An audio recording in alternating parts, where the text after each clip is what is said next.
Hey y'all, welcome back to my channel. Thank you so much for being here today. My name is Danielle and welcome to A Lifestyle with Danielle. So in this video, I want to briefly talk about going through surgery and going through weight loss surgery, specifically when you live alone and you're single or you're by yourself predominantly. This is something that I literally don't see very much of.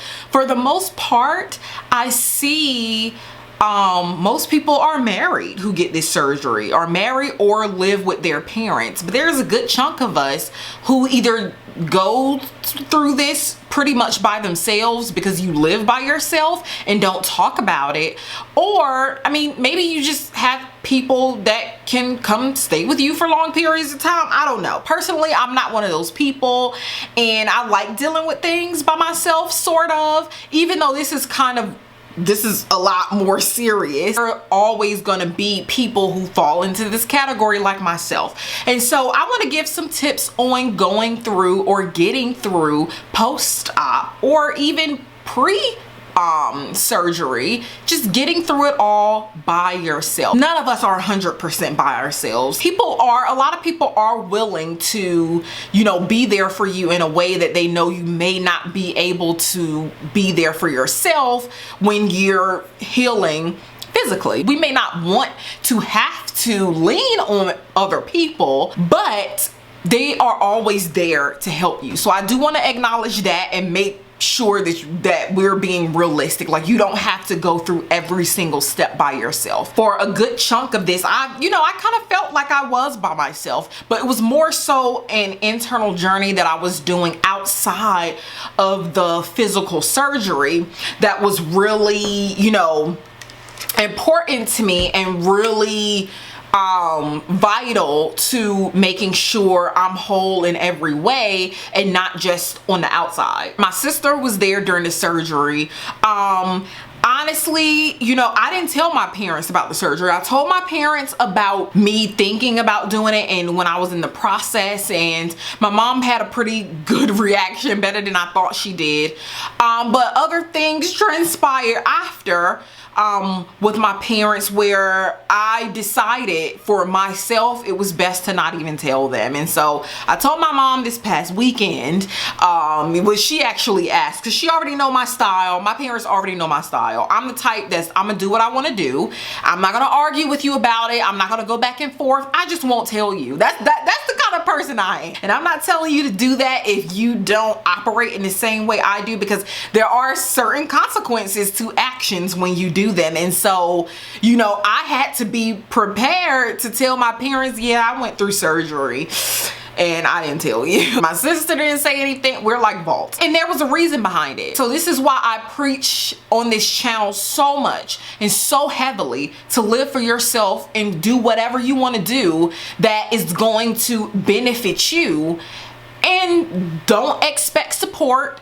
Don't feel the need or desire to even have support, especially if it's something as important to you as this was to me. It's not up for negotiation with anyone. I mentioned before that there are people, we all have people in our lives, even if we don't want to utilize them or burden ourselves or burden them with what we're dealing with or going through. A lot of people are more than willing to help when you are going through something, especially something physical where you're kind of not at 100% and you're kind of, not capable of moving about as you should have. And so a lot of people checked up on me. A lot of people, as much as I felt like I was dealing with a lot of this alone, and to some degree that was true. I had so many people showing up for me and so many people expressing concern and checking on me after I came out of the hospital, and I loved and appreciated it. So many people offered their time and their assistance, even though I didn't utilize it, but they were there, and I know that they were there,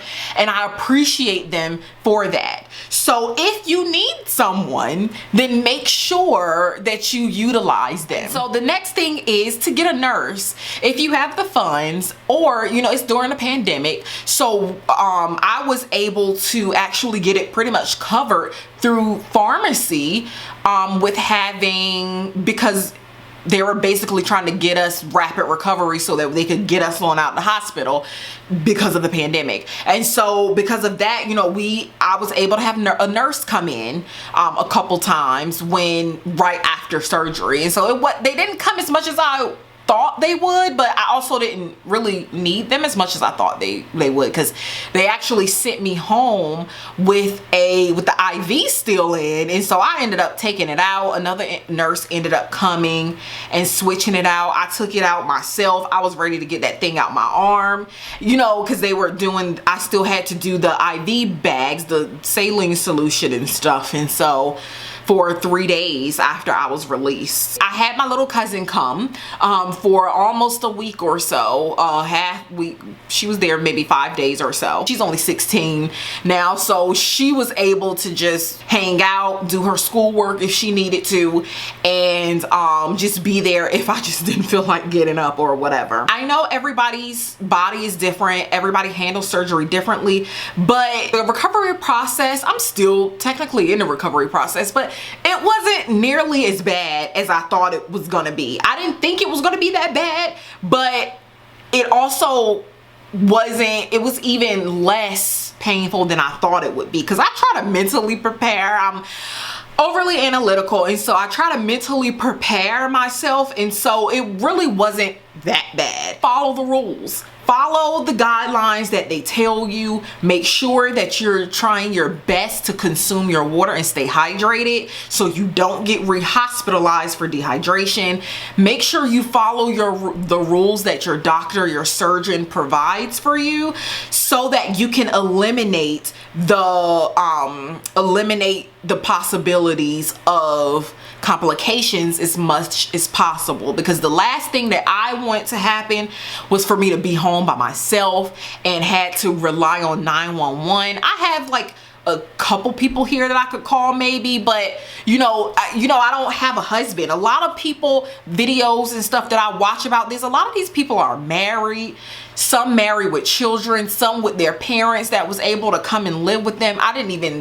I wasn't comfortable telling my parents about it, just for my own sanity. This was the first surgery that I had. This was the first time I was going under anesthesia, and I really didn't need the stress of my parents' opinion, especially religiously. I just didn't need that. And so I made an active choice to not tell them, and I don't regret anything. People have people that are living and with them for a couple weeks. I didn't have that. And so I had to sort of work around that. There was a point where I was a little worried that, something might happen and I would have to rely on 911. I'm also cheap. I don't want to pay for an ambulance ride. These are the things you think about when you are scared and when you are going through something new and something so serious. Following the rules will help eliminate all of these things. It's impossible to get in 64 ounces of water and 60 to 80 ounces of grams of protein shakes and stuff. That's impossible for like the first probably week after surgery, but it does get easier. And so as soon as you can, push yourself to drink that water. And if you are getting sick, needless to say, I'm not a doctor. As said previously, go by your doctor's rules, but for the most part, this is standard across the board. And so you don't want to get yourself dehydrated and have to be re-hospitalized because of it and make yourself worse. For me, I was lucky enough to stumble across another girl who was having the surgery the same date as me. Like, we were down a few doors down from each other in our hospital rooms, so we were talking prior to surgery. We still talk now post-op, and just being able to have someone, even if that person is from online, there's so many people going through this and sharing their experiences and their stories online, that you can find a community on YouTube, on Instagram, on Facebook, wherever, and you can have someone exchange real numbers so it feels more real on your physical phone, so that you have someone, this fan is making my eyes water, so that you can have someone physically going through it with you. Other people don't understand in the same way that someone that's dealing with it. And I was lucky enough and blessed enough to have somebody who had the surgeries on the same day. We were in it together. We walked around together after surgery. You know, they make you get up and walk after a few hours. And so we were in it together, and we were being able to motivate each other to keep going, jump ideas off, and just vent about, oh my God, this sucks. Like, I'm ready to eat certain things. I hate these protein shakes. Everything is sweet.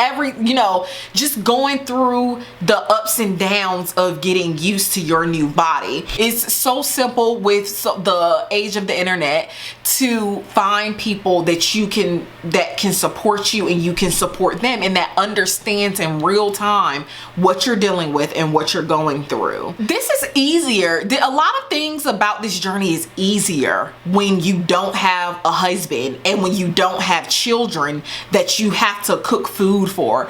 You know, I was able to set boundaries around my home. For those first 2 weeks that I was on a liquid diet, it wasn't no eating at my house, okay? Like, you were not allowed to, like, my nephew wanted to come and stay with me like that following weekend. I was like, no, you can come the next weekend. I'll be on soft foods because I'm gonna have to feed you, little boy. And if I can't eat, ain't nobody else eating in my house. Just mentally and for my sanity, I didn't let anybody eat in your house. You can't do that when you have children and when you have to feed your children. My friend that had her surgery date the same day as mine, she has a daughter, and so she had to cook her daughter food. She had to make her daughter food. And so it's a lot different. Even a lot of the ladies that I watch on YouTube and stuff, they have entire families, and you can't stop your family from eating just because you are going through the post-op stages of re-entering food into your system. So in many ways, it is easier being able to kind of have the quietness of living alone, the quietness of single, child freeness, where it's the same thing as when you're dieting. It's very difficult to stick to a diet when you have to make your kid pizza, or you have to pick up your kid McDonald's or whatever people feed their kids now. You have to feed your kids food your kids like. You can't feed your kids what you want to eat on the diet. This health food, they're not going to be having it, okay? So think of it that way. So when you want to think of it as, oh, I'm single, I'm alone, I don't have anyone here, what if something happened to me? Try to be positive. Stay positive. Your frequency will stay high. Your body will heal faster. It'll just create an overall positive space for the healing and recovery process for you. Stay focused on the positive things. That doesn't mean ignore if you're in pain or if you feel like something is wrong, but think positively. This journey is a lot easier on me because I don't have to worry, because I can set boundaries for myself, right? Because I don't have to worry about feeding kids, because I don't have to worry about parenting. I can worry about nursing and caring for myself. So if you got anything from this video, if you like my content, consider subscribing, hit the like button, comment down below your thoughts, anything that I may have forgotten, any tips or anything you can think of that's beneficial about being single or kind of going through this journey alone. I think it's one of the most important things for us to do as women trying to grow is to center yourself around yourself. Really get the quiet time you need to put yourself together, to build yourself up, and to give yourself everything that you need. So I love you guys so much. If you are really loving this, consider hitting the notification bell so that you know every single time that I upload a new video. I love you guys so much, so much, so much, and I will see you in the next one.